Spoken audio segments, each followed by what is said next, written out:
friends, welcome to what is the second episode of who knows how many it will be of Amazing Churches.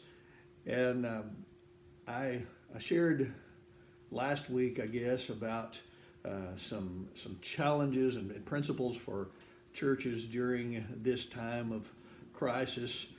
Well, here we are.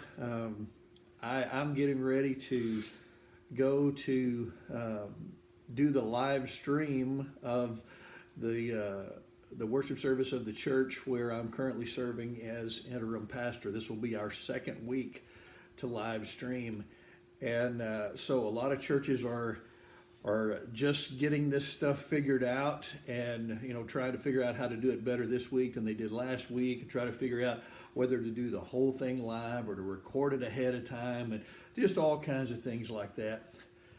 Well, it occurred to me this week that there are some things in the midst of learning all this new technology that maybe we need to relearn some old school things.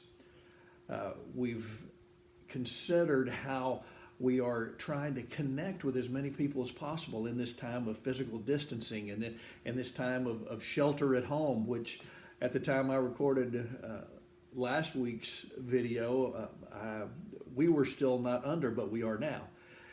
And so there are things with technology, and I mentioned this in last week's video, that the technology is wonderful, the digital communication is wonderful, but it can't take the place of in-person things. Well, there's still nothing we can do about the in-person things right now, but there are some things that I think maybe as we come through this time and we have learned some new skills and some new tools, but maybe we will relearn an appreciation for some old tools. I've got a cell phone here. And you say, well, that's not an old tool. I want you to think of it like a telephone. Not something that you post to social media, not something that you send text messages or instant messenger, but maybe that you pick it up and actually call somebody's number and talk to them. And let your voice be heard and hear their voice.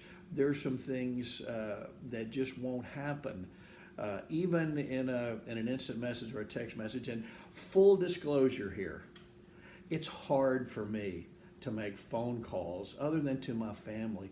I just don't like to talk on the phone. I like to, get the communication done quickly, so I really love text messaging. But I have started over the past few days calling some pastors in the association that I'm privileged to serve as the director of, and just saying, how you doing? And I can do that in a text message, but hearing somebody's voice on the other end of the phone and them hearing my voice, knowing that I really cared enough to stop and call, that there's something about that no digital communication can replace. So, and here's the other thing, a handwritten note.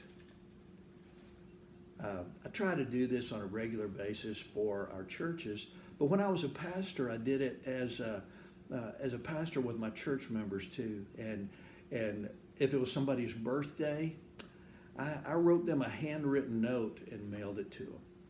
Or if somebody was, if I knew they were going through a significant time or a time of struggle, I'd write them a handwritten note. I wrote handwritten notes to people on their wedding anniversary. And so I think, and there's something about being able to hold that in your hand and look at it and say, somebody cared enough to actually take the time to sit down and, and with me to scribble something and try to keep it legible. But I just share that today for churches to say, in this time when we are being forced to learn some new tools that we should learn and that we should use to enhance our ministries, and things that we should continue doing even after this time when we are not able to gather, but we should still use those tools and those technology.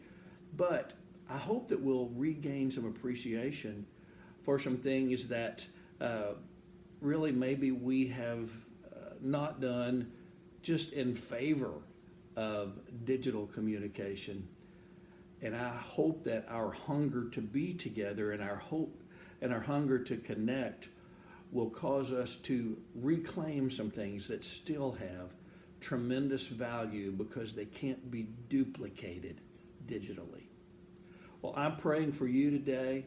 A lot of you are doing what I'm about to do, and that is to get ready to head up to an empty building and be ready to try to share the Word of God, to lead some people in worship online, and encourage people that we are still able to be the church in this time, even when we're not able to gather in the building as a church.